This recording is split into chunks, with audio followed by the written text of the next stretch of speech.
Selamat malam untuk kita semua. Di sini saya akan menjelaskan materi estimasi biaya yang merupakan lanjutan dari materi minggu lalu. Di sini akan ada 5 topik yang akan kita bahas. Yang pertama yaitu penetapan harga atau pricing, yang kedua pricing self-performing work, yang ketiga penetapan harga pekerjaan yang disubkontrakkan, yang keempat job site general condition, yang kelima rangkuman estimasi.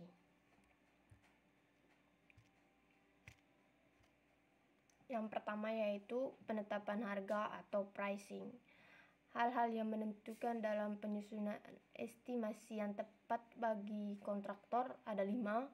Yang pertama yaitu penyesuaian harga, yang kedua subkontraktor, yang ketiga strategi tenaga kerja langsung, yang keempat struktur overhead job site, dan yang terakhir yaitu perhitungan biaya. Yang berikutnya yaitu pricing self-performing work. Produktivitas tenaga kerja langsung yaitu item yang paling sulit untuk diperkirakan. Yang kedua, hanya dapat diperkirakan berapa jam yang dibutuhkan untuk melakukan tugas. Diestimasi dengan satuan jam kerja atau man hours per unit pekerjaan. Contohnya yaitu produktivitas pekerjaan pintu adalah 10 mH per pintu.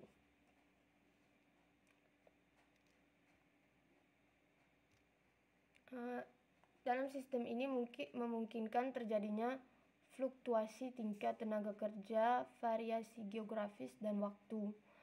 Dan sumber produktivitas tenaga kerja terbaik itu yaitu database estimasi kantor pusat kontraktor.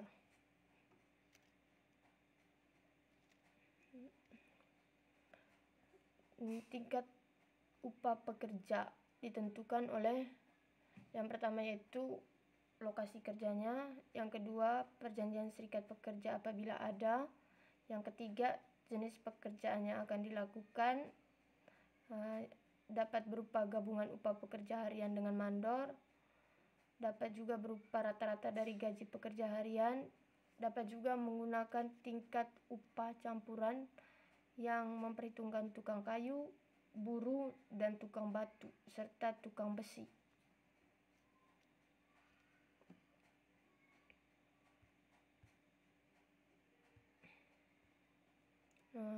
Yang berikutnya ini merupakan contoh rekapitulasi harganya.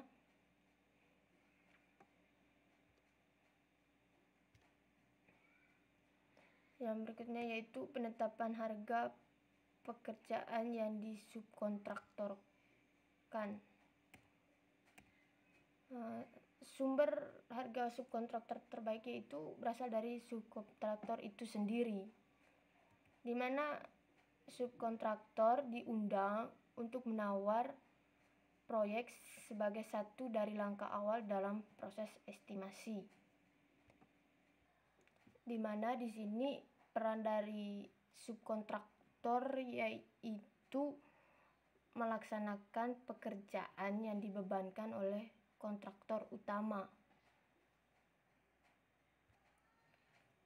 Di mana di sini juga kontraktor umum harus memperkirakan cakupan kerja subkontrak di dalam perusahaan untuk menyempurnakan anggaran kasar atau awal dan untuk memeriksa kewajaran tawaran subkontraktor yang telah diterima.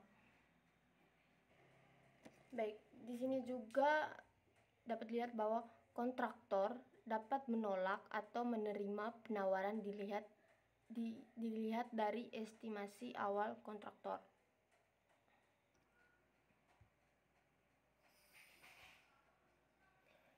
Yang berikutnya yaitu job site general condition.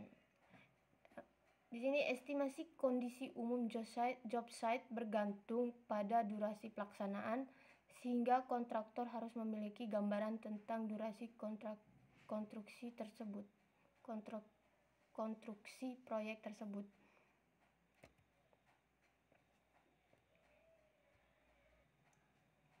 Proses untuk menyiapkan rangkuman jadwal kegiatan. Yang pertama, memanfaatkan pengalaman masa lalu. Yang kedua, estimasi jam kerja langsung. Yang ketiga, menghimpun masukan dari pengawas atau pelaksana proyek. Dan yang terakhir, tim proyek akan membuat jadwal secara kasar berdasarkan usulan jam-jam kerja, kompleksitas proyek, dan masukan awal subkontraktor tentang durasi dan pengiriman atau deliver.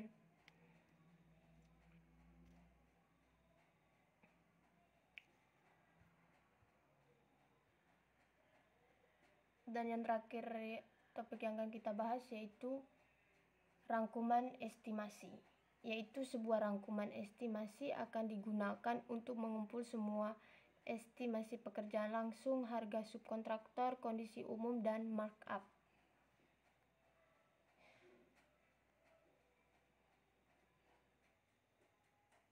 Konsistensi bentuk rangkuman estimasi yaitu sangat penting untuk memberikan tim estimasi proyek ikhtisar, cepat, dan nyaman sebelum dan selama hari pelelangan.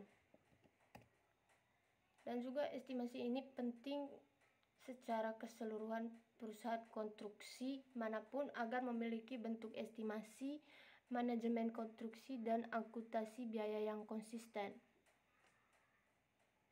Dalam penyusunan rangkuman estimasi ini, estimator perlu melakukan pengecekan ulang atau memeriksa perhitungan matematikanya untuk memastikan kebenarannya.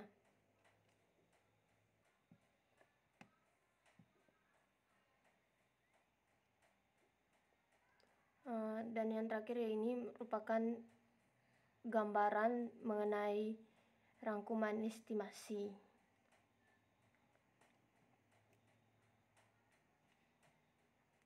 Baik, mungkin itu saja yang bisa saya sampaikan. Atas perhatiannya saya ucapkan terima kasih.